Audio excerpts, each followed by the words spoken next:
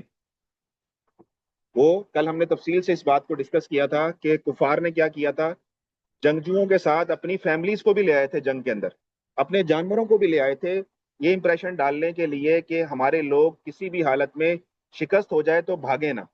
جب ان کو پتا ہوگا ان کی عورتیں بچے میدان میں ہیں تو وہ چھوڑ کے نہیں بھاگیں گے، پھر وہ جاں مردی سے لڑیں گے۔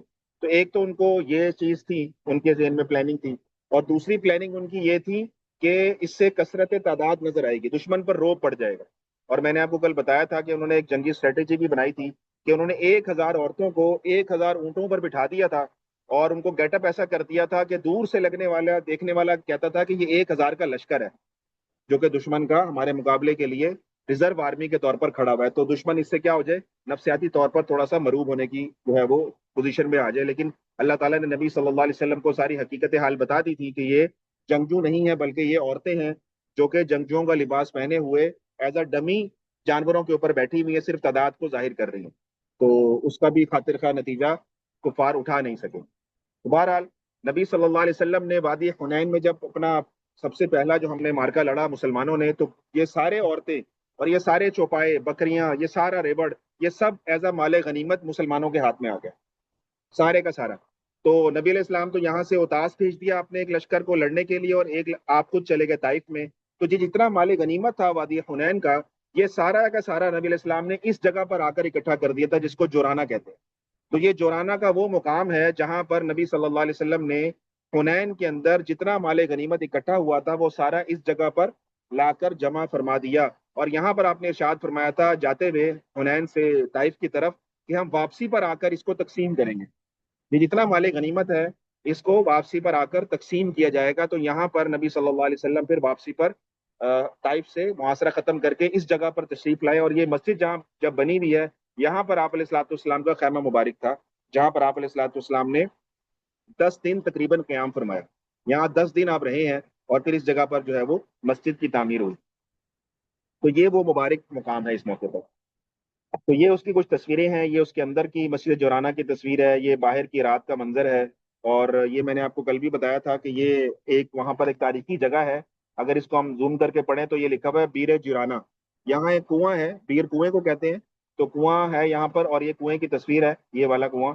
اور یہ کنواں ایک تاریخی کنواں ہے، اس کے بارے میں آتا ہے کتابوں میں لکھا ہے کہ یہ کنویں کا پانی کھارا تھا، اور لوگوں نے شکایت کی نبی صلی اللہ علیہ وسلم سے پانی کے کھارے ہونے کی، تو آپ علیہ الصلوۃ والسلام نے اپنا لعاب مبارک اس کنویں کے اندر ڈالا، یا اپنا بچا ہوا پانی استعمال کر کے اس میں ڈالا، تو یہ میٹھا ہو گیا۔ اور یا ایک روایت میں آتا ہے کہ نبی علیہ الصلوۃ والسلام نے اس کنویں کے پانی سے غسل فرمایا۔ تو یہ کنواں وہ تاریخی کنواں ہے، یہ کنواں تو اب بند ہے، اور لیکن اس سے پانی کی سپلائی کے ساری پائپ لائنز وغیرہ انہوں نے لگائی ہوئی ہیں، کبھی کبھار کہتے ہیں کہ یہاں سے پانی وہ نکالتے ہیں اور اس کو استعمال کرتے ہیں تبرک کے طور پر۔ تو یہ وہ تاریخی مقام اس جگہ کا، یہ بالکل مسجد جرانہ کے ساتھ ہی ہے، اور یہاں پر شہداء کا قبرستان ہے، جہاں پر غزوہ حنین کے موقع پر جتنے صحابہ شہید ہوئے مسلمان، ان کی قبریں اس قبرستان کے اندر، یہ بھی مسجد جرانہ کے پاس ہی بغل میں موجود ہے۔ تو یہ وہ تاریخی مقام ہے۔ تو یہاں پر نبی صلی اللہ علیہ وسلم نے غنائم کی یعنی مال غنیمت کی جو ہے آپ علیہ الصلوۃ والسلام نے تقسیم فرمائی۔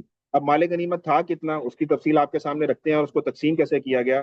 تو یہاں پر جو مال غنیمت جمع ہوا تھا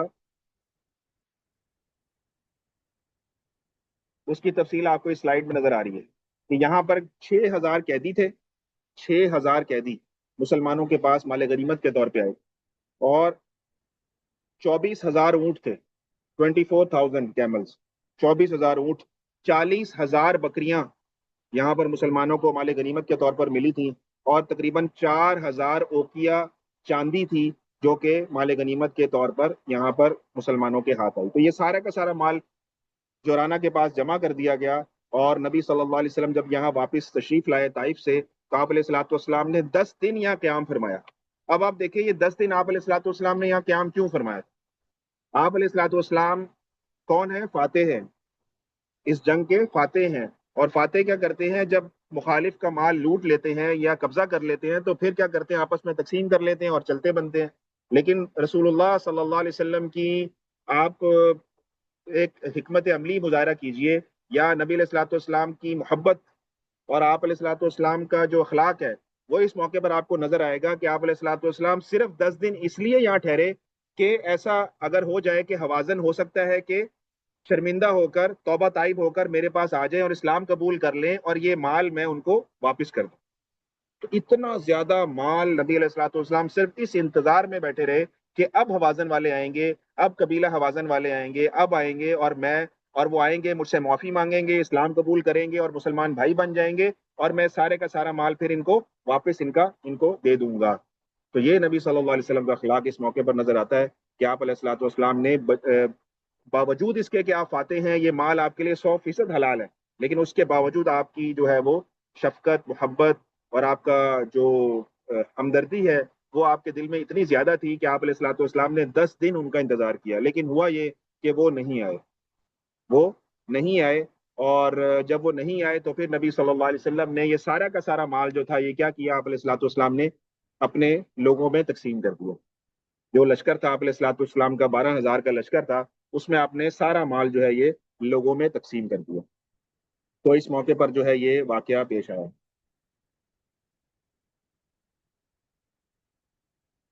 اچھا، اس موقع پر نبی صلی اللہ علیہ وسلم نے کیا کیا تھا کہ جو سرداران قریش تھے نا، جو بڑے بڑے نام تھے، ان کو نبی صلی اللہ علیہ وسلم نے ایک ایک شخص کو، کئی کئی شخص کو تو 100 اونٹ دیے، ایک ہی بندے کو 100 اونٹ دے دیے، کسی کو 200 اونٹ دے دیے، کسی کو 300 اونٹ دے دیے۔ تو کتابوں میں لکھا ہے کہ ابو سفیان رضی اللہ تعالیٰ عنہ کو 100 اونٹ دیے اس موقع پر نبی صلی اللہ علیہ وسلم نے، اور سہیل بن عمر کو، حکیم بن حزام کو، صفوان بن امیہ، حالانکہ مسلمان نہیں ہوئے تھے اس وقت تک، لیکن نبی علیہ السلام نے ان کو بھی 100 اونٹ دیے۔ عیینہ بن حسن، سعود سے حسن، حسن فزاری، ان کو بھی نبی علیہ السلام نے، یہ بھی فتح مکہ کے موقع پہ اسلام لائے، ان کو بھی نبی علیہ السلام نے 100 اونٹ دیے۔ اسی طرح اقرا بن حابس، معاویہ اور یزید بن ابی سفیان اور قیس بن ابی، یہ سب وہ لوگ تھے جو شرفۂ قریش میں سے تھے، قریش کے سرداروں میں سے تھے۔ نبی صلی اللہ علیہ وسلم نے ان سب کو 100 اونٹ جو ہے وہ اس موقع پر جو ہے مال غنیمت میں سے عطیات سے نوازا۔ اب نبی علیہ السلام نے ان کو یہ کیوں دیے؟ ان کی دل جوئی کے لیے دیے، ان کو اس لیے ان ہدایہ سے نوازا کہ ان کے دلوں کے اندر ابھی بھی آپ یہ چاہتے تھے کہ جو دنیا کی محبت ہے نا، وہ جب ان کو مال ملے گا تو ان کو اسلام کی محبت کی طرف لے آئے گی۔ یعنی جب ان کو یہ پتہ لگے گا کہ نبی علیہ الصلوۃ والسلام جو ہے وہ اتنے زیادہ رحم دل ہیں، اتنے زیادہ سخی ہیں، نوازنے والے ہیں، ہمیں اس موقع پر بھی آپ علیہ الصلوۃ والسلام نہیں بھولے اور ہمیں یہ اتنے اتنے بڑے ہدیے نبی علیہ السلام نے دیے ہیں، یقیناً یہ کسی بادشاہ کی شان نہیں ہو سکتی، یہ کسی نبی کے ہی شایان شان بات ہے کہ اتنے اتنے ہدایہ ہمیں مل رہے ہیں۔ تو اس سے ان کے دلوں کو نبی علیہ الصلوۃ والسلام نرم کرنا چاہتے تھے اور اسلام کی محبت کی طرف ان کے دلوں کو لانا چاہتے تھے۔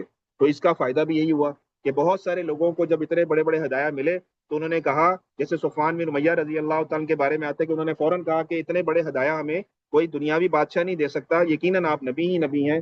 تو اس نے پھر اس موقع پر جو ہے وہ کلمہ پڑھ لیا۔ تو یہ جو نسخہ تھا یہ تیر بہدف لگا کفار کے دلوں پر اور وہ اسلام انہوں نے قبول کر لیا۔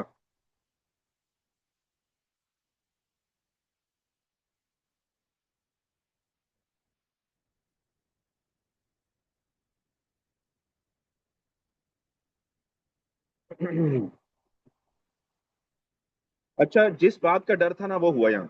وہ کیا ہوا کہ نبی علیہ السلام 10 دن سے انتظار کر رہے تھے حوازن کا، 10 دن وہ آئے نہیں، نبی علیہ السلام نے تقسیم کر دیا سب کچھ۔ 11ویں دن آ گئے، 11ویں دن حوازن کے سردار آ گئے، سارے کے سارے 9 سردار تھے ان کے، 9 لوگ آ گئے اور نبی علیہ السلام کے پاس آئے اور سب سے پہلے آ کر انہوں نے کلمہ پڑھا، سب سے پہلے آ کر کلمہ پڑھا، اسلام قبول کیا، نبی علیہ السلام کے ہاتھ پر بیعت کی۔ بیعت کرنے کے بعد انہوں نے وہی درخواست کی جو کہ جس بات کا ڈر تھا، انہوں نے کہا یا رسول اللہ ہمیں تو اپنا مال، اپنے گھر والے، خواتین، بچے، اپنی بکریاں، یہ سب کچھ واپس چاہیے۔ تو نبی علیہ السلام نے ان سے کہا بھائی میں 10 دن تمہارا انتظار کر رہا تھا، اسی انتظار میں کہ تم اب آؤ گے، اب آؤ گے، اب آؤ گے، جب تم نہیں آئے اور ہم نے یہاں سے واپس جانا ہے مکہ، تو ہم نے پھر سارا مال جو ہے اپنے لوگوں میں اب تقسیم کر دی ہے، اب تو ہمارے پاس کچھ نہیں ہے۔ تو اس موقع پر جو ہے وہ انہوں نے، جو یہ تھے قبیلہ حوازن کے سردار تھے، انہوں نے نبی علیہ السلام سے کہا کہ یا رسول اللہ ہمیں تو یہ مال چاہیے۔ اور پھر انہوں نے نبی علیہ السلام کو یہ بھی کہا کہ یا رسول اللہ جو عورتیں آپ نے قبضے میں لی ہیں نا، جو عورتیں آپ نے قبضے میں لی ہیں ایز اے قیدی، ان میں تو وہ عورتیں بھی ہیں جنہوں نے بچپن میں آپ کو اپنی گودوں میں کھلایا ہے، یعنی کہ آپ کی دائی حلیمہ سعدیہ کے گھر والے، اور آپ کے اس طرح اور جتنے بچپن میں آپ نے اس علاقے میں بنو سعد کے اندر جو آپ نے وقت گزارا ہے، اس علاقے کی خواتین جنہوں نے بچپن میں آپ کو گودوں میں کھلایا، اپنا دودھ پلایا، وہ عورتیں بھی آپ کے جو ہے وہ آپ کے یہاں قیدی بن کے آ گئی ہیں۔ تو اس موقع پر انہوں نے نبی علیہ الصلوۃ والسلام سے کہا کہ یا رسول اللہ آپ کی پھپھیاں، خالائیں اور گود میں کھلانے والیاں آپ کے قیدیوں میں شامل ہیں، اگر کسی بادشاہ یا امیر سے ہمارے اس قسم کے تعلقات ہوتے تو وہ ہمیں اتنی مہربانی کرتا کہ جس کی کوئی حد نہیں، لیکن آپ کی شان تو سب سے نرالی ہے، آپ تو سب سے اعلیٰ شان والے ہیں، سب سے عرفہ شان والے ہیں، ہم پر جو مصیبت اس وقت آئی ہے کہ ہم بالکل تتر بتر ہو گئے ہیں، ہمارے سر پہ چھت نہیں ہے، زمین ہمارے پاؤں کے نیچے نہیں ہے، یہ حالت ہماری آپ سے چھپی ہوئی تو نہیں ہے، تو آپ ہم پر احسان کریں، آپ ہمیں ہمارا مال دے دیں۔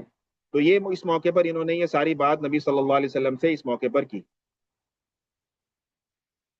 تو نبی صلی اللہ علیہ وسلم نے جب ان کی بات سن لی تو اس موقع پر نبی صلی اللہ علیہ وسلم نے ان سے یہ فرمایا کہ بھائی دیکھو، ایسی بات ہے کہ میں تو مال جو ہوں نا سارا تقسیم کر چکا ہوں، اب سارا مال میں نے تقسیم کر دیا ہے، اب یہ ہو سکتا ہے کہ جو میرے حصے میں مال آیا ہے، یعنی میرے حصے میں اور بنو عبد المطلب کے حصے میں جو میں نے اپنے خاندان کے لوگوں میں تقسیم کیا ہے، وہ تو میں تمہیں دیتا ہوں، وہ تو سارے کا سارا تمہارا ہو گیا اسی وقت، لیکن جو میں دیگر لوگوں میں تقسیم کر چکا ہوں میں ان کی اجازت کے بغیر تمہیں نہیں دے سکتا، تمہیں تو ان سے پھر ہمیں پوچھنا پڑے گا، اگر وہ تمہیں خوشی سے دے دیں تو فابہا، نہ دیں تو ہم زور زبردستی تو نہیں کر سکتے۔ تو پھر نبی صلی اللہ علیہ وسلم سے کہنے لگے یا رسول اللہ آپ کچھ کیجئے ہمارے لیے، ہم پر احسان کیجئے۔ تو نبی صلی اللہ علیہ وسلم نے کہا اچھا ایسا کرو پھر یہ بتاؤ کہ تمہیں مال چاہیے یا عورتیں اور بچے چاہیے، حسب نسب کو اختیار کرتے ہو یا مال کو، ایک چیز کا فیصلہ کر لو، دو چیزیں نہیں ملیں گی، ایک چیز بتاؤ۔ تو انہوں نے کہا کہ یا رسول اللہ ہمیں حسب نسب چاہیے، مال آپ بے شک اپنے پاس رکھیں لیکن جو عورتیں اور بچے ہیں نا یہ ہمیں واپس کر دیں۔ یہ انہوں نے پوری کی پوری بات نبی صلی اللہ علیہ وسلم سے اس موقع پر کی۔ تو نبی صلی اللہ علیہ وسلم نے اس موقع پر نا ان کو ایک مشورہ دیا، اور مشورہ یہ دیا کہ جب میں ظہر کی نماز پڑھانے لگوں گا نا تو تم لوگ میرے پاس آ جانا، جب میرے ارد گرد میری قوم کے صحابہ بیٹھے ہوں گے، میری جماعت کے سارے لوگ بیٹھے ہوں گے نا، اس وقت تم آنا اور مجھ سے اس وقت کہنا اونچی آواز سے کہ یا رسول اللہ ہم اپنے بچوں اور عورتوں کی رہائی کے سلسلے میں مسلمانوں کے سامنے آپ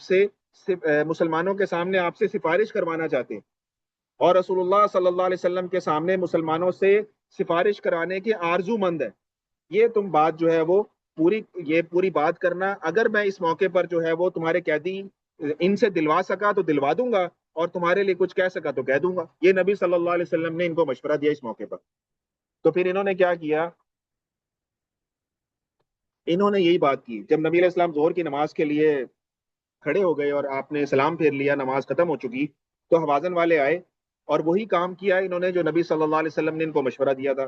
یہ آئے اور کہنے لگے کہ اما ما کان علی ولی بنی عبد المطلب فہو لکم، جو نبی علیہ السلام نے ان سے کہا تھا کہ میرے اور بنو عبد المطلب کے حصے میں جو قیدی آئیں گے وہ تمہارے ہیں، تو جب یہ بات نبی صلی اللہ علیہ وسلم نے ان سب کے سامنے کہی ان کو کہ میرے سارے قیدی جو میرے حصے میں آئے ہیں وہ سب تمہارے ہیں، تو اس موقع پر جو ہے مہاجرین کہنے لگے کہ یا رسول اللہ ہمارے حصے میں بھی جو قیدی آئے ہیں وہ بھی نبی صلی اللہ علیہ وسلم کے حوالے، چاہے وہ آپ ان کو دیں یا جو مرضی کریں۔ پھر انصار نے بھی یہی بات کی کہ ہمارے حصے میں جو بھی آیا ہے وہ بھی رسول اللہ صلی اللہ علیہ وسلم کا ہے۔ تو تمام لوگوں نے جو ہے وہ اس موقع پر اپنے جتنے قیدی آئے تھے ان کے حصے میں سب کے سب جو ہے وہ ان کو جو ہے وہ واپس کر دیے۔ تو اس موقع پر جو ہے 6,000 قیدی جو ہے اس موقع پر جو ہے وہ مسلمانوں نے ان کو واپس کر دیے۔ تو آپ یہ دیکھیں کہ مسلمانوں کی تاریخ کیا دنیا کی تاریخ میں ایسی کوئی مثال نہیں ملتی کہ اتنی بڑی مال غنیمت کے اندر قیدیوں کا یک مشت جو ہے وہ ایک دم ان کو آزاد کر دینا، جبکہ دشمن پر پوری طرح جو ہے وہ قابض بھی آ چکے ہیں، فاتح بھی ہو چکے ہیں، ساری طاقت بھی ان کے پاس ہے۔ تو ایسا مسلمانوں کا اخلاق، ایسے نبی صلی اللہ علیہ وسلم کی تربیت کا انداز، اور خود نبی صلی اللہ علیہ وسلم کا اپنا دل، اپنی رحم دلی اس موقع پر چھلکتی ہوئی نظر آتی ہے کہ یک مشت آپ علیہ الصلوۃ والسلام نے 6,000 قیدیوں کو جو ہے وہ آزاد کر دیا، اور بنو حوازن کے حوالے کر دیا. تو بنو حوازن کو جب حوالے کیا تو بنو حوازن والے اس موقع پر جو ہے وہ بہت زیادہ خوش ہوئے اس موقع پر.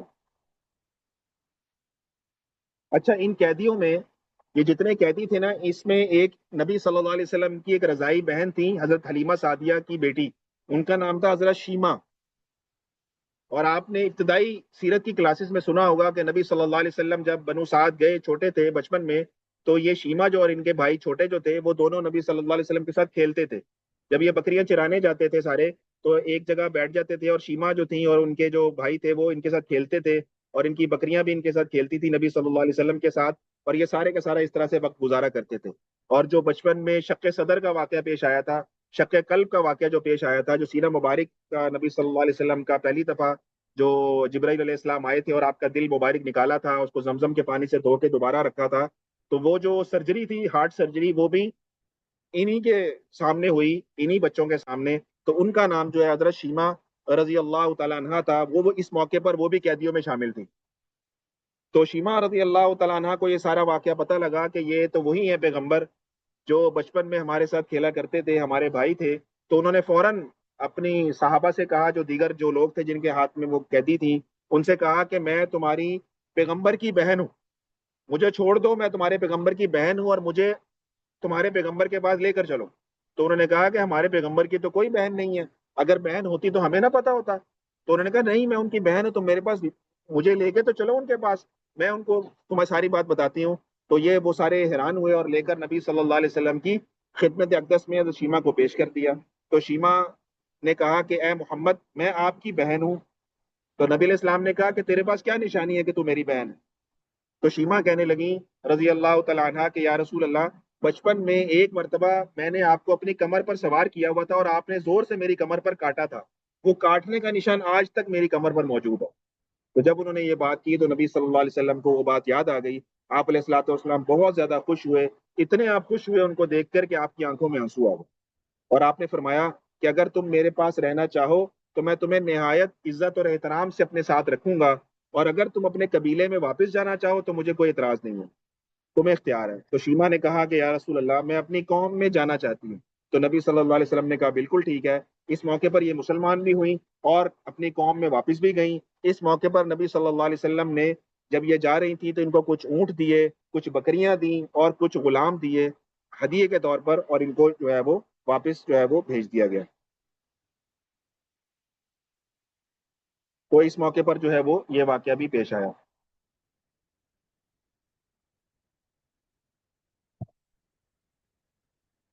اب کچھ بات ہو جائے مؤلفۃ القلوب کے اوپر کہ یہ کیا چیز ہے مؤلفۃ القلوب. یہ بڑا زبردست نقطہ ہے. اس موقع پر جب مال غنیمت تقسیم ہو رہا تھا غزوہ حنین کے موقع پر، تو ایک ایسا واقعہ پیش آیا جس سے جو ہے وہ بہت زیادہ ہمارے لیے اس میں سبق بھی ہے، اور اس سے ہمیں پتہ لگتا ہے کہ ایک جو لیڈر ہوتا ہے اس کی کوالٹیز کیا ہوتی ہیں، وہ کیسے اپنے لوگوں کو سنبھالتا ہے، غلط فہمیوں کو دور کرتا ہے اور ان کے دلوں کو جوڑتا ہے. اس موقع پر نبی صلی اللہ علیہ وسلم کا یہ انداز بھی آپ کے سامنے آئے گا تو آپ کو بڑی آپ اور محبت ہو جائے گی آپ علیہ السلام والسلام سے. تو اس کو مؤلفۃ القلوب کیا کیوں کہا جا رہا ہے، اس کی تفصیل میں آپ کے سامنے رکھ دیتا ہوں.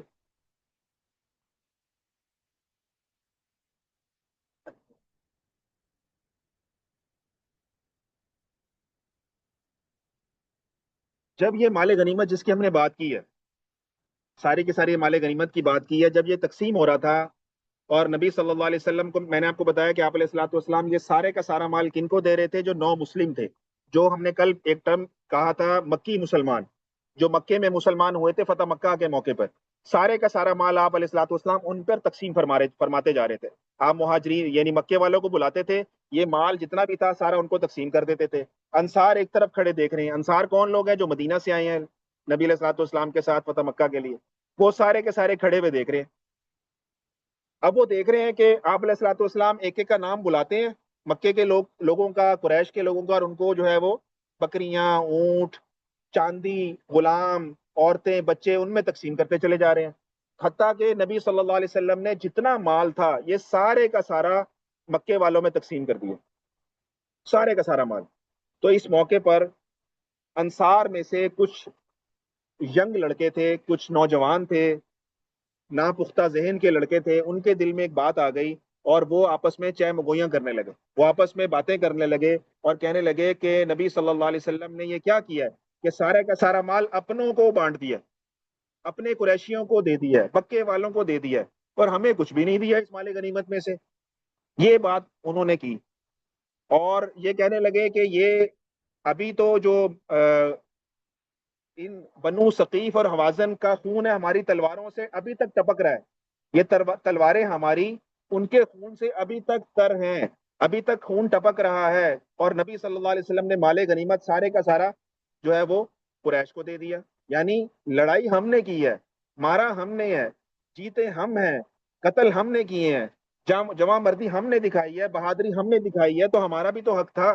لیکن نبی علیہ السلام نے کیا کیا کہ سارے کا سارا مال جو ہے وہ مہاجرین کو دے دیا یا مکے والوں کو جو ہے وہ اس موقع پر دے دیا۔ یہ بات انصار کے وہ جو نوجوان تھے انہوں نے اپنے سردار حضرت سعد بن عبادہ کو پہنچا دی کہ بھائی یہ بات ہے ہمارے درمیان، یہ آپ نبی علیہ السلام سے بات کریں جا کے، یہ کیا بات ہوئی؟ تو حضرت سعد رضی اللہ تعالیٰ عنہ رسول اللہ صلی اللہ علیہ وسلم کے پاس حاضر خدمت ہوئے اور عرض کیا کہ یا رسول اللہ، آپ نے مال غنیمت کی تقسیم میں جو طریقہ کار اختیار فرمایا ہے، اس سے ہماری جو قوم کے کچھ نوجوان ہیں ان کو کچھ تحفظات ہیں، اور یہ کہہ رہے ہیں کہ آپ نے یہ سارے کا سارا مال اپنی قوم میں ہی تقسیم کر دیا، اور جو قبائل عرب تھے ان کو بڑے بڑے ہدیے اور بڑے بڑے عطیے آپ نے دے دیے، کسی کو 300 اونٹ، کسی کو 200 اونٹ، کسی کو 100 اونٹ، اور انصار کو آپ نے کچھ بھی نہیں دیا۔ تو نبی صلی اللہ علیہ وسلم نے حضرت سعد سے اس موقع پر ایک سوال کیا، سعد فَأَيْنَ أَنْتَ مِنْ ذَلِكَ یا سعد، اے سعد تو کیا کہتا ہے اس معاملے میں، تیرا کیا خیال ہے؟ تو حضرت سعد نے کہا یا رسول اللہ، میں بھی اپنی قوم کا ایک آدمی ہوں، میری قوم کے دل میں یہ بات آئی ہے، اس لیے میں آپ تک یہ بات لے کر آیا ہوں۔ تو نبی صلی اللہ علیہ وسلم نے کہا بہت اچھا۔ اس موقع پر نبی صلی اللہ علیہ وسلم نے کہا فَاجْمَعْ لِي قَوْمَكَ فِي هَذِهِ الْحَظِيرَةِ، کہ تم اپنی ساری قوم کو ایک وادی میں یا ایک حویلی میں یا ایک میدان میں جمع کر لو، یعنی ایک جگہ پہ جمع کر لو سارے انصار کو، میں نے کچھ بات کرنی ہے ان سے۔ تو اس موقع پر سعد رضی اللہ تعالیٰ نے اپنی ساری قوم کو جو ہے ایک جگہ جمع کر لیا، اور نبی صلی اللہ علیہ وسلم تشریف لائے اس موقع پر، اور نبی صلی اللہ علیہ وسلم نے آ کر سب سے پہلے جو آپ علیہ الصلوۃ والسلام کی مبارک سنت تھی، اللہ تعالیٰ کی حمد بیان کرتے تھے، ثنا بیان کرتے تھے بات کرنے سے پہلے، تو سب سے پہلے تو آپ نے اللہ تعالیٰ کی حمد اور ثنا بیان کی، اور حمد اور ثنا بیان کرنے کے بعد یہ آپ کے سامنے اس کا ٹیکسٹ لکھا ہوا ہے۔ تو نبی علیہ الصلوۃ والسلام نے اس موقع پر انصار سے کیا کہا؟ آپ نے کہا انصار سے کہ یا معاشر الانصار، اے انصار کی جماعت، ما قالت بلغتنی عنکم وجدت وجدتموها فی انفسکم الم آتکم ضلالا فہداکم اللہ بی وعالتا فاغناکم اللہ بی وعداء فالف اللہ بین قلوبکم۔ اس موقع پر نبی صلی اللہ علیہ وسلم نے انصار سے دو باتیں کی۔ آپ نے کہا کہ انصار، میرے علم میں یہ بات آئی ہے کہ تم لوگ ناراض ہو کہ میں نے مال غنیمت جو ہے وہ اس طریقے سے تقسیم کیا کہ تمہیں کچھ بھی نہیں دیا، تو مجھے دو باتوں کا جواب دو۔ پہلی بات، اللہ کے پیارے نبی صلی اللہ علیہ وسلم نے انصار سے سوال پوچھا کہ انصار، جب میں مدینہ تمہارے پاس آیا تھا تو تمہاری کیا حالت تھی؟ کیا تم گمراہ نہیں تھے؟ کیا تمہارے پاس کوئی ہدایت تھی؟ انہوں نے کہا یا رسول اللہ بالکل آپ کی بات 100% ٹھیک ہے، ہم بالکل گمراہ تھے، بتوں کی پوجا کرتے تھے، آپس میں لڑتے تھے، ہمیں کوئی ہدایت نہیں تھی، آپ کی برکت سے ہی ہمیں ہدایت ملی۔ دوسرا سوال نبی علیہ السلام نے پوچھا، کیا تم اس وقت فقیر نہیں تھے؟ تمہارے پاس تو مال تھا ہی نہیں، کیا تم محتاج نہیں تھے اس وقت؟ میرے آنے کے بعد اللہ تعالیٰ نے تمہیں غنی کیا، میری بدولت تمہیں غنا حاصل ہوا ہے۔ تو انہوں نے کہا یا رسول اللہ بالکل صحیح بات ہے، آپ کے ہی آنے کے بعد اللہ تعالیٰ نے ہمیں مال دیا، ہم تو آپس میں ایک دوسرے کے انتہائی دشمن تھے، اللہ تعالیٰ نے ہمارے دلوں کو جوڑا ہے آپ کے سبب سے۔ تو یہ انصار نے اس موقع پر نبی صلی اللہ علیہ وسلم کو جواب دیا۔ پھر نبی علیہ السلام نے پوچھا، اے انصار کے لوگوں، تم بھی مجھ سے کچھ بات کر سکتے ہو، تم بھی تو کچھ کہہ سکتے ہو میرے بارے میں۔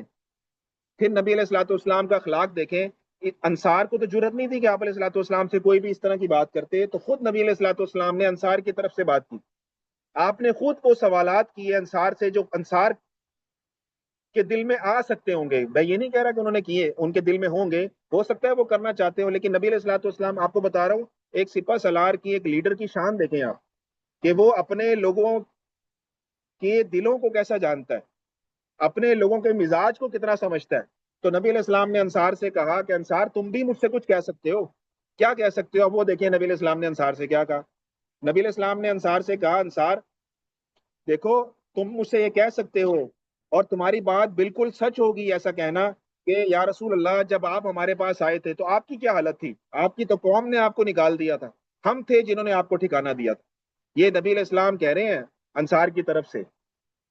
اور اگر تم ایسا کہتے ہو انصار تو تم بالکل سچ کہتے ہو، واقعی میری قوم نے مجھے نکالا تھا اور تم لوگوں نے ہی مجھے ٹھکانہ دیا ہے۔ تو اس موقع پر نبی صلی اللہ علیہ وسلم نے پھر یہ کہا کہ تم مجھ سے یہ کہہ سکتے ہو کہ جب میرے اپنوں نے مجھے بے یار و مددگار چھوڑ دیا تھا تو تم نے مجھے ٹھکانہ دیا تھا۔ یہ بات سچ ہے، واقعی تم نے مجھے ٹھکانہ دیا، اور جب کسی نے میری غم گساری نہیں کی تو تم وہ واحد لوگ تھے جنہوں نے میری غم گساری کی، میرے غم کو بانٹا، مجھے ٹھکانہ دیا، مجھے رہنے کی جگہ دی، اور یہ ساری میری جو ہے وہ تم نے مدد کی۔ تو اس موقع پر جو ہے نبی صلی اللہ علیہ وسلم نے انصار سے اس موقع پر یہ گفتگو فرمائی۔ اس موقع پر نبی صلی اللہ علیہ وسلم کے الفاظ آپ دیکھیں کیا تو آپ نے اس موقع پر کہا، تھوڑی سی عربی پھر اردو اس کا ترجمہ، آپ نے کہا فوالذی نفس محمد بیدی، قسم ہے اس پاک ذات کی جس کے قبضے میں محمد صلی اللہ علیہ وسلم کی جان ہے، لما تنقلبون به خیر مما ينقلبون به ولولا الحجرة لكنت امرا من الانصار ولو سلك الناس شعبا وواديا وسلكت الانصار شعبا وواديا لسلكت شعب الانصار وواديها الانصار شعار والناس دثار اللهم ارحم الانصار وابناء الانصار وابناء ابناء الانصار۔ نبی صلی اللہ علیہ وسلم نے اس موقع پر کہا اس ذات کی قسم جس کے ہاتھ میں محمد صلی اللہ علیہ وسلم کی جان ہے کہ یقیناً جسے تم لے کر گھروں کو جاؤ گے وہ اس سے بہتر ہے جو یہ لوگ اپنے گھروں کو لے کر جا رہے ہیں۔ یہ لوگ کیا لے کر جا رہے ہیں؟ اونٹ لے کر جا رہے ہیں، بکریاں لے کر جا رہے ہیں، سونا چاندی لے کر جا رہے ہیں، غلاموں کو لے کر جا رہے ہیں۔ یہ بہتر نہیں ہے، بلکہ بہتر کیا ہے؟ بہتر یہ ہے جو تم لوگ اپنے ساتھ لے کر جاؤ گے۔ اور تم لوگ کس کو لے کر جا رہے ہو؟ تم لوگ رسول اللہ صلی اللہ علیہ وسلم کو اپنے ساتھ لے کر جا رہے ہو۔ یہ آپ نے انصار کے بعد انصار کو یہ خوشخبری دی اور انصار کو یہ کہا۔ اور آپ علیہ الصلوۃ والسلام نے آگے سنی انصار کو کیا کہا۔ آپ نے انصار کو کہا انصار اگر ہجرت مقدر نہ ہوتی، اگر اللہ تعالیٰ نے ہجرت کا سفر نہ لکھا ہوتا تو میں انصار میں سے ہوتا، میں انصار میں پیدا ہوتا، میں انصار میں پیدا ہوتا، میں انصاری ہوتا۔ یہ اتنا بڑا ٹائٹل نبی علیہ السلام نے انصار کو اس موقع پر دیا۔ پھر آگے سنے نبی علیہ السلام نے کیا کہا۔ نبی علیہ السلام نے کہا اگر سارے انصاری، اگر سارے لوگ، اگر سارے لوگ ایک وادی میں چلے اور انصار دوسری وادی میں چلیں تو میں انصار کے پیچھے چلوں گا، میں انصار کی وادی میں چلوں گا۔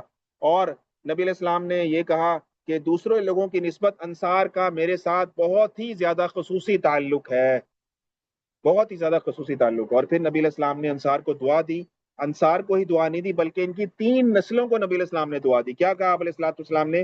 آپ نے فرمایا یا اللہ انصار پر رحم فرما، ان کے بیٹوں پر رحم فرما، ان کے بیٹوں پر رحم فرما، ان کے بیٹوں پر رحم فرما۔ تو 3 نسلوں کو نبی صلی اللہ علیہ وسلم نے اس موقع پر دعا دی۔ تو نبی علیہ السلام نے جب انصار سے یہ خطاب کیا تو انصار اتنا روئے، اتنا روئے کہ ان کی آنکھوں سے آنسو آئے اور ان کی داڑیاں آنسوؤں سے تر ہو، اتنا تر ہو۔ تو نبی صلی اللہ علیہ وسلم سے کہنے لگے انصار ہوتے ہوئے کہ یا رسول اللہ ہم آپ سے راضی ہیں، ہم آپ سے راضی ہیں اس بات پر کہ ہمارے حصے میں رسول اللہ صلی اللہ علیہ وسلم آئے ہیں اور ان کے اس میں مال ہے، ہم اس پر 100% راضی ہیں۔ اس کے بعد نبی صلی اللہ علیہ وسلم واپس چلے گئے اور لوگ پھر اپنی اپنی جگہوں پر واپس چلے گئے۔ تو یہ وہ بات تھی جو نبی صلی اللہ علیہ وسلم نے انصار سے اس موقع پر کی اور ان کی دل جوئی کی۔ آپ علیہ الصلوۃ والسلام نے آپ نے کہا تم فکر کیوں کرتے ہو، میں رسول اللہ تمہارے ساتھ جا رہا ہوں۔ اور آپ دیکھیں آج نبی علیہ السلام کہاں ہے؟ آج آپ کا جو روزہ مبارک ہے وہ کہاں پر ہے؟ مدینہ المنورہ کے اندر ہے، اور وہ کس کا شہر ہے؟ وہ انصار کا شہر ہے۔ حالانکہ فتح مکہ تو ہو گیا تھا، آپ علیہ الصلوۃ والسلام چاہتے تو مکہ میں رک جاتے، جس شہر سے آپ کو اتنا لگاؤ تھا، اتنی الفت تھی، اتنی محبت تھی۔ اگر آپ چاہتے تو آپ مکہ میں رک جاتے، اپنا گھر بھی تھا، سب کچھ تھا، لیکن آپ علیہ الصلوۃ والسلام نے ترجیح کس کو دی؟ انصار کے پاس رہنے کو ترجیح دی، اور آج تک نبی علیہ الصلوۃ والسلام وہاں موجود اور قیامت تک وہیں موجود۔ اور اگر آپ دیکھیں کہ اگر مدینہ میں نبی علیہ الصلوۃ والسلام نہ ہوتے، آپ علیہ الصلوۃ والسلام کا روزہ مبارک مکے میں ہوتا، پھر مدینے آپ سوچیں صحیح مدینہ جاتا کون؟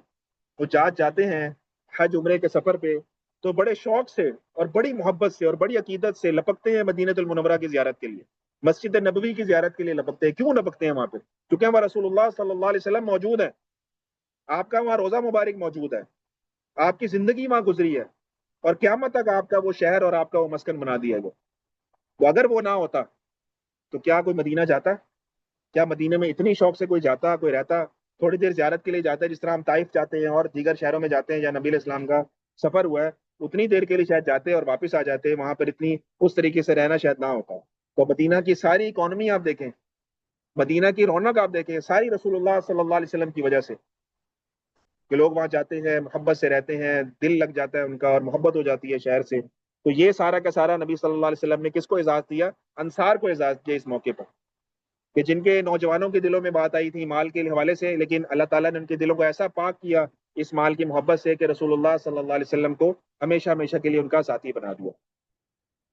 تو اس موقع پر جو ہے یہ بھی واقعہ اس موقع پر جو ہے وہ پیش آیا. پھر نبی علیہ السلام نے جو ان کا اعتراض تھا، ان کا اعتراض یہی تھا نا کہ ہمیں مال کیوں نہیں دیا گیا. تو نبی علیہ السلام نے ایک اور بڑی زبردست دل جوئی کی بات کی انصار سے. نبی علیہ السلام نے فرمایا کہ بھائی دیکھو، مؤلفۃ القلوب کیا ہے؟ میں ان کے دلوں کو قریب کرنا چاہتا ہوں، ان کے دلوں کو جوڑنا چاہتا ہوں. کیوں؟ نبی علیہ السلام نے انصار سے کہا کہ انصار دیکھو، ہماری جتنی جنگیں ہوئی ہیں قریش کے ساتھ، ان کے بھائی، ان کے بہن بھائی، ان کے آبا و اجداد قتل ہوئے ہیں اس جنگوں کے اندر. ان کے رشتہ دار سارے کے سارے ہمارے ہاتھوں مارے گئے ہیں، تمہارے اور میرے ہاتھوں ان کے رشتہ دار سارے قتل ہوئے ہیں. تو ان کے دل دیکھو تو صحیح کتنے چھلنی ہیں، کتنے دکھی ہیں. تو میں ان کے دلوں کو جوڑنا چاہتا ہوں مال دے کر.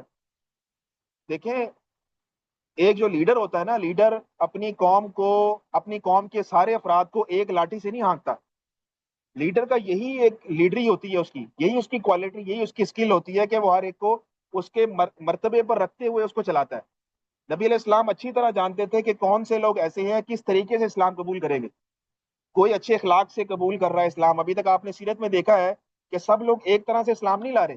کوئی تلوار کی زبان سمجھتا ہے، کوئی پیار کا بول سمجھتا ہے، کوئی مال کی زبان سمجھتا ہے، کوئی جو ہے وہ کسی طریقے سے بات کو سمجھ جاتا ہے، کوئی خواب میں سمجھ جاتا ہے، کوئی حقیقت میں سمجھ جاتا ہے. تو مختلف طریقے سے جو لوگ ہیں وہ اسلام کی طرف آ رہے ہیں.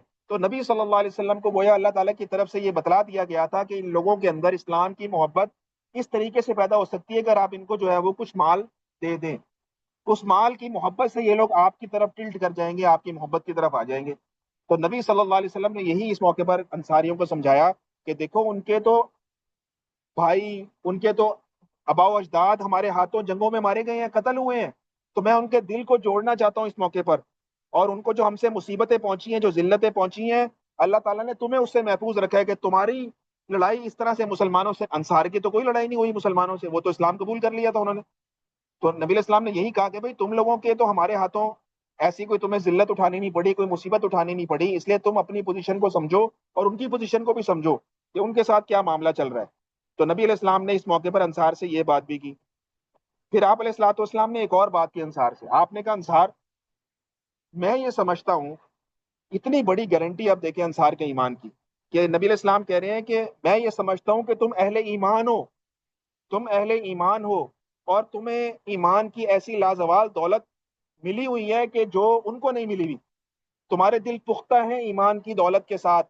اس لیے میرے دل میں یہ آیا کہ اگر میں ان کو مال دے دوں گا اور تمہیں کچھ نہیں دوں گا، تو تمہارا مال اتنا، تمہارا ایمان جو ہے اتنا پکا ہے، اتنا مضبوط ہے کہ تمہارے ایمان پر کوئی آنچ نہیں آئے گی، تمہارے ایمان پر کوئی فرق نہیں پڑے گا کہ ان کو مال جا رہا ہے تو جائے، تم اتنے مضبوط ایمان والے ہو.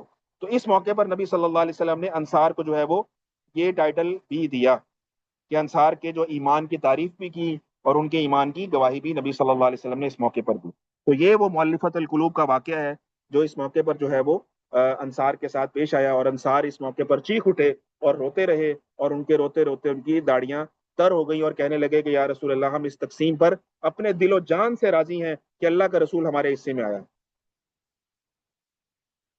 تو پھر یہ جو ہے وہ معاملہ ختم ہو گیا.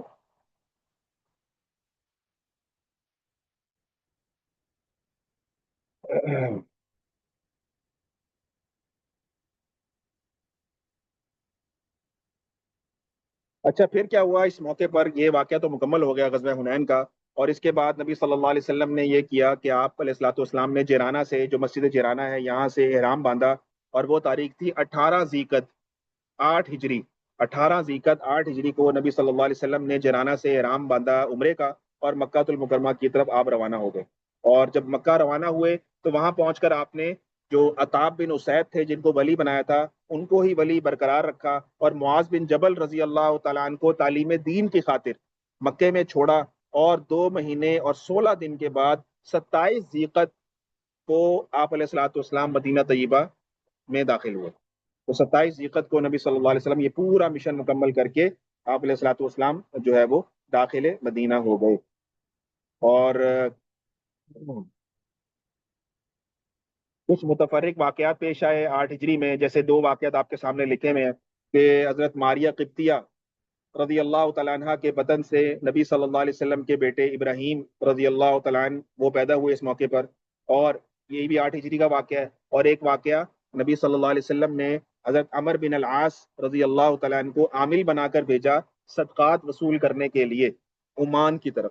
عمان گئے یہ، اور جو ہے وہ صدقات وصول کرنے کے لیے نبی صلی اللہ علیہ وسلم نے ان کو بھیجا۔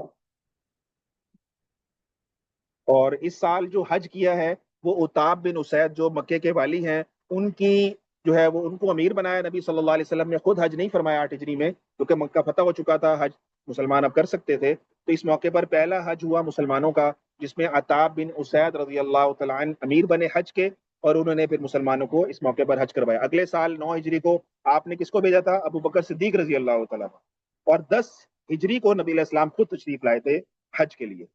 تو مکہ فتح ہو گیا 8 میں، لیکن آپ علیہ الصلوۃ والسلام خود حج کے لیے 10 ہجری میں جو ہے وہ تشریف لائے، اور ایک سال عتاب بن اسید کو ولی بنایا، حج کا امیر بنایا، اور ایک سال ابو بکر صدیق رضی اللہ تعالیٰ عنہ کو امیر بنایا۔ تو فتح مکہ کا جو آؤٹ کم کیا ہوا؟ فتح مکہ کا آؤٹ کم یہ ہوا کہ بہت سارے قبیلے عرب کے ایسے تھے۔ اچھا، عرب کے اندر نا کیونکہ بیت اللہ کی بڑی تعظیم تھی، بیت اللہ کی تعظیم تھی، تو ان کو ابرہہ کا واقعہ آپ کو یاد ہوگا۔ ابرہہ کا واقعہ ان کے سامنے تھا کہ بیت اللہ پر جو بھی چڑھائی کرتا ہے وہ بچ کے نہیں جا سکتا، وہ ضرور اللہ تعالیٰ کی طرف سے جو ہے وہ زیر عطاب آئے گا ہی آئے گا۔ تو جب مسلمان نکلے تھے نا مکہ فتح کرنے کے لیے، تو بہت سارے عرب قبائل ایسے جو مسلمان نہیں ہوئے تھے، تو وہ اس انتظار میں تھے کہ یہ کیونکہ مکے بیت اللہ پر حملہ کرنے جا رہے ہیں مسلمان، تو ان کا بھی کچھ نہیں بچ رہا۔ وہ اس انتظار میں تھے کہ ان کا اشر بھی ابرہہ کی طرح ہو جائے گا، کیونکہ یہ بھی اللہ کے گھر کو جو ہے منہدم کرنے کی طرف جا رہے ہیں۔ حالانکہ مسلمان اس لیے تو نہیں جا رہے تھے، اور مسلمان تو سچے اسلام کے پیروکار تھے، وہ تو اللہ تعالیٰ کی طرف سے جا رہے تھے۔ لیکن جو دیگر قبائل تھے نا عرب کے، وہ یہ سمجھتے تھے کہ اگر تو مسلمانوں نے بیت اللہ کو صحیح سالم فتح کر لیا، اس کا مطلب کیا ہے کہ مسلمانوں کا دین سچا ہے، اور پھر ہم اسلام قبول کر لیں گے۔ اور اگر اس کے برعکس ہوتا ہے کہ مسلمان ہار جاتے ہیں یا شکست کھا جاتے ہیں یا اللہ تعالیٰ کی طرف سے زیر عطاب آ جاتے ہیں، تو پھر بات کرسٹل کلیئر ہو جائے گی کہ یہ بھی دین جو ہے وہ سچا نہیں ہے۔ تو اس لیے بہت سارے قبائل ایسے تھے جو اس انتظار میں تھے کہ فتح مکہ کا پورا واقعہ ہو جائے، اس کے بعد ہم دیکھیں گے ہم نے کس پلڑے میں وزن ڈالنا ہے۔ تو جب یہ سارا واقعہ ہو گیا اور مسلمانوں نے بخیر و عافیت بیت اللہ جو ہے اس کو اپنے کنٹرول میں کر لیا، مکہ فتح کر لیا، تو پھر وہ جوک در جوک اسلام قبول کرنے کی طرف نبی صلی اللہ علیہ وسلم کے پاس آنے لگ پڑے۔ تو اس فتح مکہ کے بعد بے شمار عرب قبائل نے بلا چون چرا، بلا لڑے، بلا قتال، بلا جھگڑے، کسی بھی کسی قسم مہم کے بغیر خاموشی سے آتے تھے، اور نبی صلی اللہ علیہ وسلم کے پاس آ کر جوک در جوک جو ہے وہ اسلام کے حلقہ بگوش جو ہے وہ ہونے لگے۔ اس موقع پر اللہ تعالیٰ نے قرآن میں بھی نازل فرمایا نا سورہ نصر میں، اذا جاء نصر اللہ والفتح ورأيت الناس يدخلون في دين الله افواجا فسبح بحمد ربك واستغفر انه كان توابا۔ تو وہ اسی موقع پر فرمایا کہ جب یہ جوک در جوک لوگ آنے لگ پڑے، دھڑا دھڑ اسلام قبول کرنے لگ پڑے، اور اللہ تعالیٰ کی نصرت اور فتح ظہور ہونے کے فوراً بعد لوگ دین اسلام میں داخل ہونے لگ پڑے، فوج در فوج، جوک در جوک، تو اس موقع پر اللہ تعالیٰ نے یہ آیت کو نازل فرمائی، اور نبی علیہ السلام سے کہا کہ آپ تسبیح کیجئے، آپ تحمید کیجئے، آپ استغفار کیجئے۔ 3 باتوں کا اللہ تعالیٰ نے اس آیت میں، اس صورت میں نبی علیہ السلام کو 3 کاموں کے کرنے کا حکم دیا کہ آپ تسبیح بیان کیجئے، اللہ کی حمد بیان کیجئے، اور استغفار کثرت سے کیجئے، اور وہ بے شک بڑا توبہ قبول کرنے والا ہے۔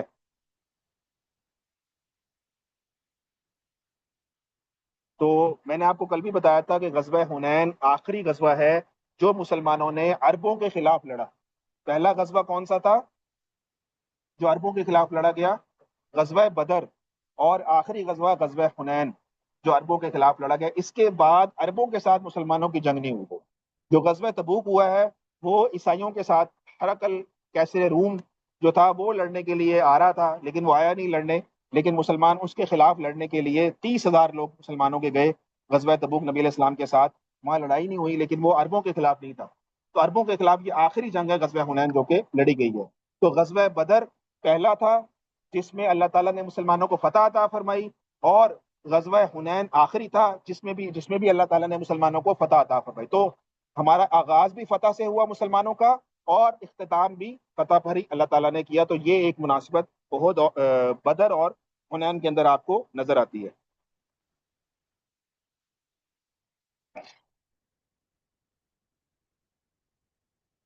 اور جس طرح بدر میں فرشتے نازل ہوئے تھے مسلمانوں کی مدد کے لیے، اس طرح حنین میں بھی فرشتے مسلمانوں کی مدد کے لیے نازل ہوئے، جو کل ہم نے تفصیل سے بات جو ہے وہ دیکھی.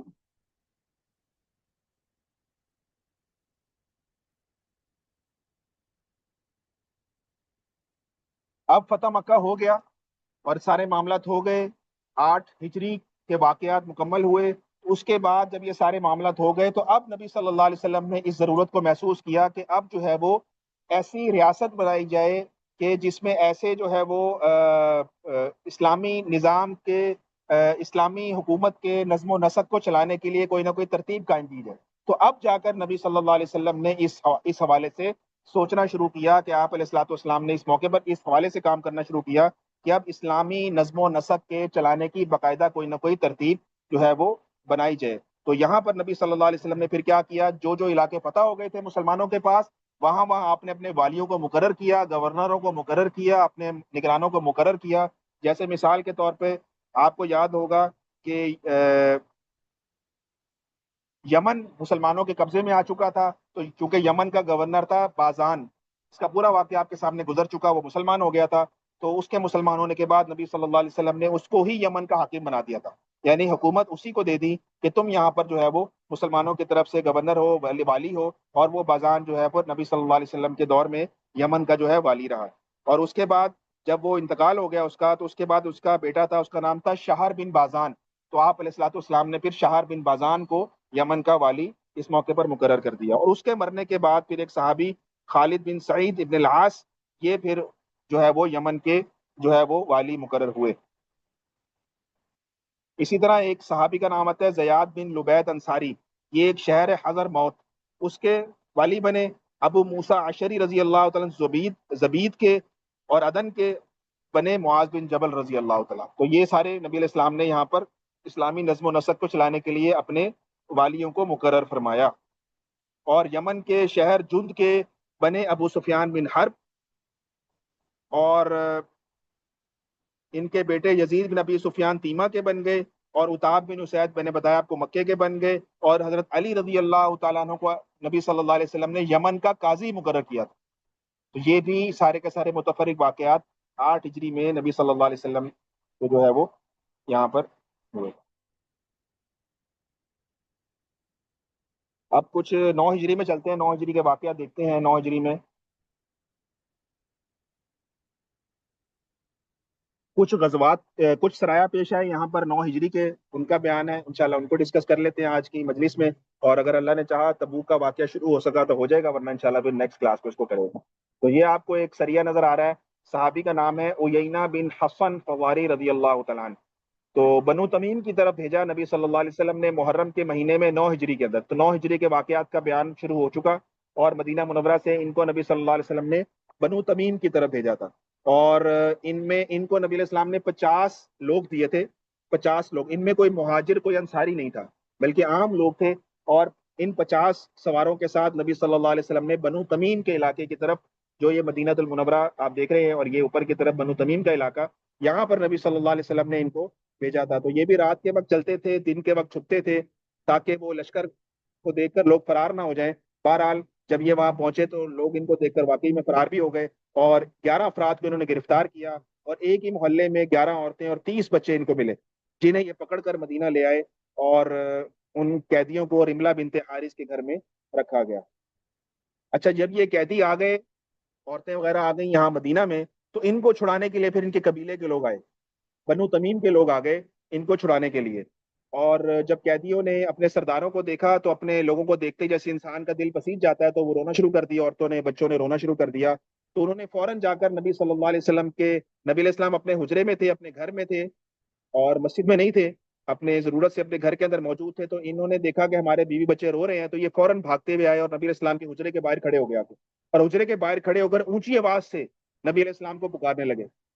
اور انہوں نے جب اونچی آواز سے پکارا تو اس موقع پر سورۃ الحجرات کی وہ آیت نازل ہوئی جس میں اللہ تعالیٰ نے خطاب کیا اور یہ کہا کہ ان الذین ینادونک من وراء الحجرات اکثرهم لا یعقلون، کہ جو آپ کے حجروں کے باہر سے آپ کو پکارتے ہیں ان میں سے اکثر کون ہے؟ بے عقل ہیں، وہ عقل نہیں رکھتے۔ تو یہ اس موقع پر جو ہے وہ آیت جو ہے وہ نازل ہوئی۔ تو بہرحال نبی علیہ السلام نے ان کی اس استدعا کو سنا اور پھر ان کے قیدیوں کو چھوڑ دیا، واپس کر دیا۔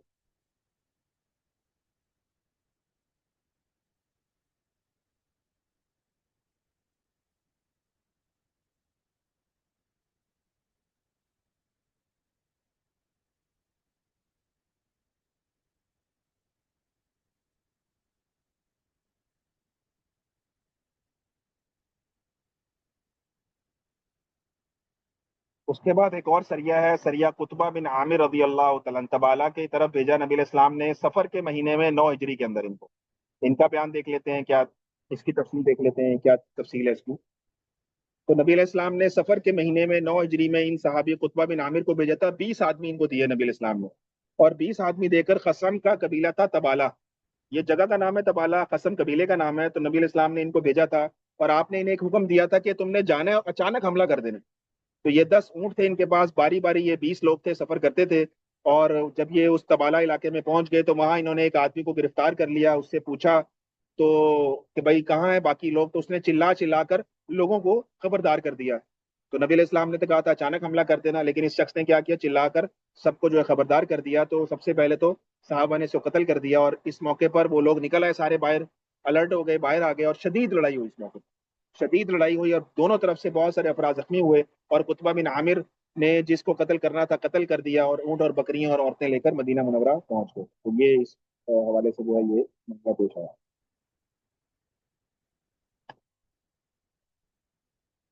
ایک اور سریہ ہوا ہے زحاق کلابی رضی اللہ تعالیٰ عنہ کی سرپرستی کے اندر، اور ان کو نبی صلی اللہ علیہ وسلم نے بھیجا تھا بنو کلاب کی طرف، یہ قبیلہ تھا بنو کلاب، اور ربیع الاول کے مہینے میں 9 ہجری میں نبی علیہ السلام نے ان کو بھیجا تھا، اور ان کو نبی علیہ السلام نے بنو کلاب کی طرف بھیجا تھا، اور یہاں پر زوج نامی جگہ ہے، یہ جو زوج نامی جگہ آپ کو نظر آ رہی ہے مدینہ سے، یہاں پر نبی علیہ السلام نے ان کو زوج نامی قبیلے پر کے پاس بھیجا تھا۔ یہاں پر دشمن سے ان کا آمنا سامنا ہوا تھا، اور انہیں پہلے تو اسلام کی دعوت جیسے صحابہ کرتے تھے کہ فوراً جا کر اسلام کی دعوت دیتے تھے، نہ مانے تو پھر لڑائی کرتے تھے۔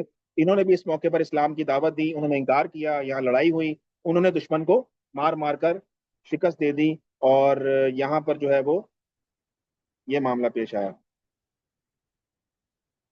اچھا، ان کے ساتھ ایک صحابی تھے، ان کا نام ہے اسید بن سلمہ۔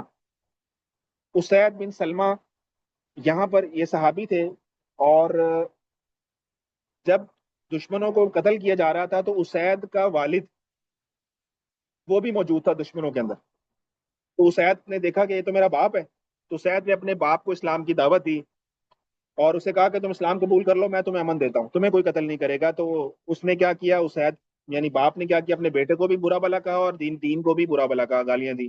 تو انہوں نے کیا کیا، اپنے باپ کو تو کچھ نہیں کہا، اپنے باپ کے گھوڑوں کی ٹانگوں کو کاٹ دیا، گھوڑے کی ٹانگ کٹی، باپ نیچے گر گئے، اور گھوڑا اٹھا، باپ بھی نیزہ لے کر کھڑا ہو گیا۔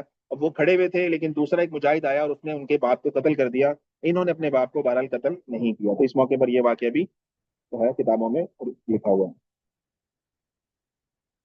اس کے بعد ایک اور سریہ ہے، سریہ الکما،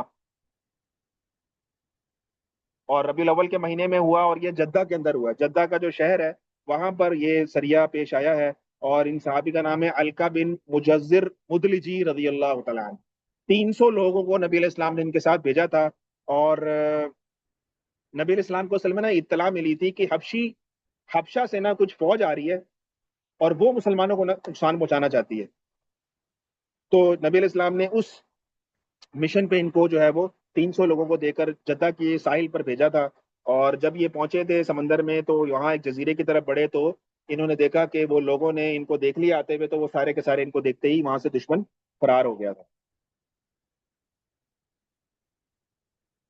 تو یہاں پر کوئی لڑائی وغیرہ نہیں ہوئی، بس وہ دشمن نے ان کو دور سے دیکھا اور ان کو جو ہے وہ فرار کر دیا۔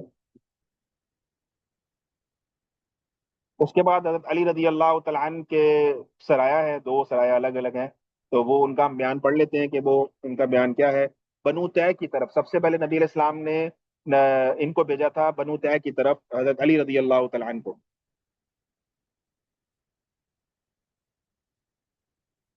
9 ہجری میں ربیع الاخر کے مہینے میں نبی صلی اللہ علیہ وسلم نے 150 آدمی دیا حضرت علی رضی اللہ تعالیٰ عنہ کو، اور ان کو کہا کہ بنو طے میں جائیں، اور وہاں ایک بت ہے اس کا نام ہے فلس، اس فلس بت کو توڑ دیں جا کے۔ یہ بنو طے کے ایک بت تھا، بنو طے اس کو اپنا خدا مانتے تھے اس بت کو، تو بنو طے کا جو فلس بت تھا نبی علیہ السلام نے اس کو توڑنے کے لیے 150 لوگوں کو علی رضی اللہ تعالیٰ عنہ کے ہاتھ بھیجا۔ اور نبی علیہ السلام جب حضرت علی رضی اللہ تعالیٰ عنہ کو بھیج رہے تھے تو آپ علیہ الصلوۃ والسلام حضرت علی کو اپنے پاس بلایا اور ان کو جھنڈا اپنے ہاتھ مبارک سے ان کے ہاتھ میں تھمایا، اور ان کا جو امامہ تھا وہ خود نبی علیہ السلام نے ان کی پگڑی کو باندھا اور ان کو جو ہے اس مشن پر بھیجا تھا۔ اور نبی علیہ السلام نے کہا تھا کہ تم نے صبح ہوتے ہی آل حاتم پر، یعنی حاتم تائی کا قبیلہ تھا، قبیلہ طے، طے تائی سے حاتم تائی کا قبیلہ تھا، تو آپ نے فرمایا کہ صبح ہوتے ہی حاتم تائی پر حملہ کر دینا اور ان کے بت کو گرا دینا۔ تو انہوں نے یہی کیا کہ صبح ہوتے ہی حملہ کیا، بت کو توڑ دیا، قیدیوں کو، اونٹوں کو اور بکریوں کو پکڑ لیا۔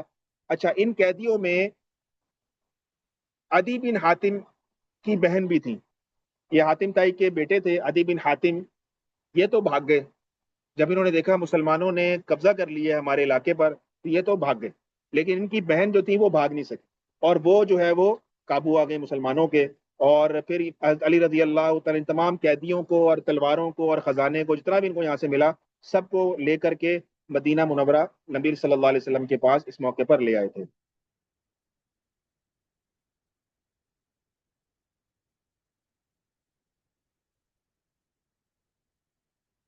اچھا، ان سب قیدیوں کو نا مسجد نبی کے پاس ایک حویلی تھی وہاں پر رکھا گیا۔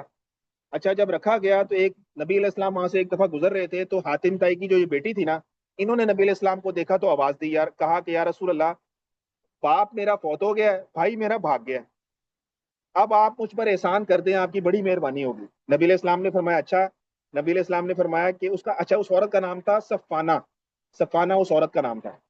تو نبی علیہ السلام نے کہا اچھا باپ تیرا فوت ہو گیا ہے، تیرا بھائی تیرا سرپرست ہے؟ انہوں نے کہا جی میرا بھائی میری خبر گیری کرتا ہے۔ تو آپ نے کہا وہ کدھر ہے؟ تو انہوں نے کہا یا رسول اللہ عدی اس کا نام ہے، اور وہ بھاگ کے شام چلا گیا، وہ شام چلا گیا بھاگ کر، کیونکہ وہ کہتا ہے کہ میں وہاں رہوں گا نصرانیوں کے ساتھ اب، تو نبی اور آپ ڈر رہا ہے کہ آپ اسے قتل کر دیں گے۔ تو نبی علیہ السلام نے کہا اچھا، تو نبی علیہ السلام نے کہا ٹھیک ہے میں تجھ پر احسان کرتا ہوں، تجھے رہا کرتا ہوں، لیکن تجھے جلدی میں رہا نہیں کروں گا کہ تجھے چھوڑ دوں اور تو پھر کس طرح جائے گی اپنے قبیلے میں، تو میں انتظام کرتا ہوں تیرے قبیلے کے لوگوں کا، دیکھتا ہوں کہ کون ادھر آ رہا ہے۔ تو اتفاق کی بات ہے کہ ان کے قبیلے کے کچھ لوگ تھے وہاں سے گزر رہے تھے، تو نبی صلی اللہ علیہ وسلم نے قبیلہ طے کے لوگوں کے ساتھ ان کو پھر بھیج دیا، اور یہ جب جانے لگیں تو انہوں نے اسلام قبول کر لیا، صفانہ اسلام قبول کر گئی، رضی اللہ تعالیٰ عنہ بن گئی، اور ان الفاظ میں آپ کا شکریہ ادا کیا، کتابوں میں وہ لکھے ہوئے الفاظ۔ انہوں نے کہا کہ صفانہ کہنے لگی یا رسول اللہ، اللہ کرے وہ ہاتھ آپ کا ہمیشہ شکر گزار ہے، وہ ہاتھ آپ کا ہمیشہ شکر گزار ہے جو خوشحالی کے بعد فقیر اور خالی ہوا ہو، اور وہ ہاتھ آپ پر کبھی قابو نہ پائے جو فقر کے بعد امیر ہوا ہو، اور خدا کرے کہ آپ کا احسان ہمیشہ برمحل واقعہ ہو، اور اللہ تعالیٰ کرے کہ آپ کو کبھی کسی کمینے سے کوئی ضرورت پیش نہ آئے، اور اللہ تعالیٰ کسی شریف کی نعمت کو کبھی آپ سے نہ چھینے مگر آپ کو اس کی واپسی کا وسیلہ اور ذریعہ بنا دو۔ تو صفانہ نے یہ مبارک جملے کہے نبی علیہ السلام کی شان میں، اور یہاں سے رخصت ہو کر شام گئی۔ شام میں جا کر انہوں نے اپنے بھائی کو ڈھونڈنا شروع کیا، ان کے بھائی عدی ان کو مل گئے، اور انہوں نے سارے بات، اب ان بہن نے اپنے بھائی سے ساری بات کو بیان کیا۔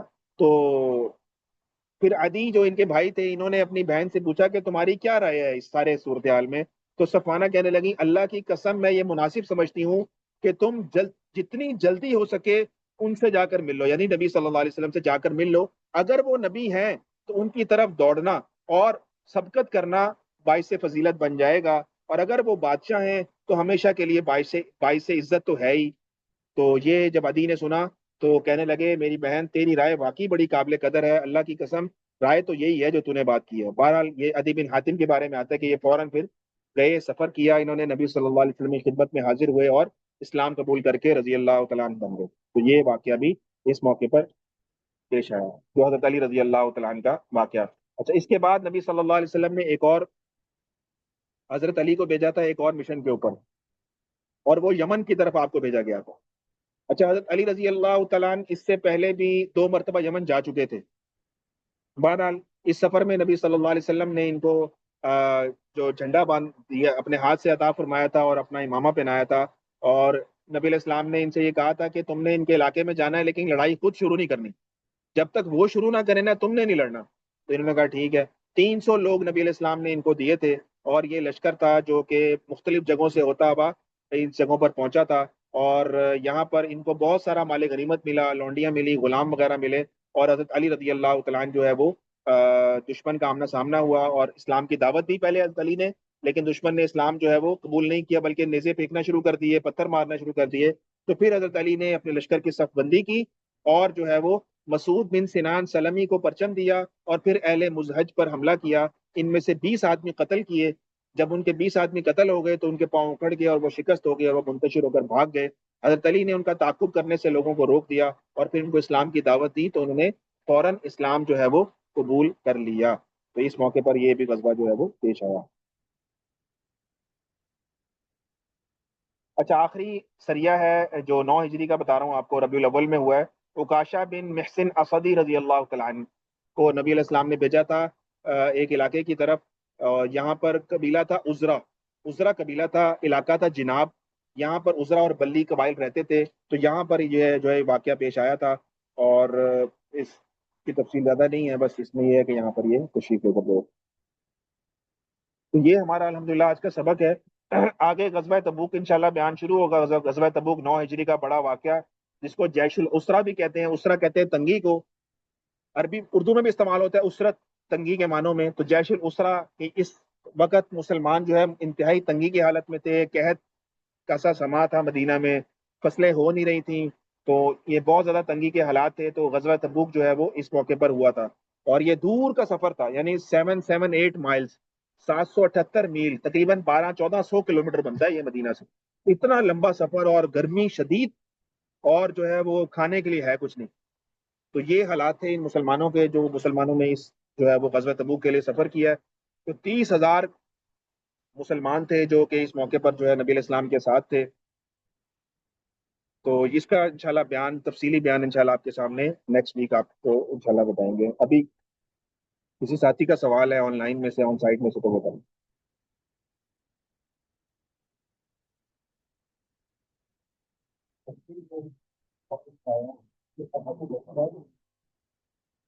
یہ جو آج پڑھے، جی 9 ہجری میں ہوئے نا، فتح مکہ ہوا تھا 8 ہجری میں، تو یہ 9 ہجری میں ہوا تھا۔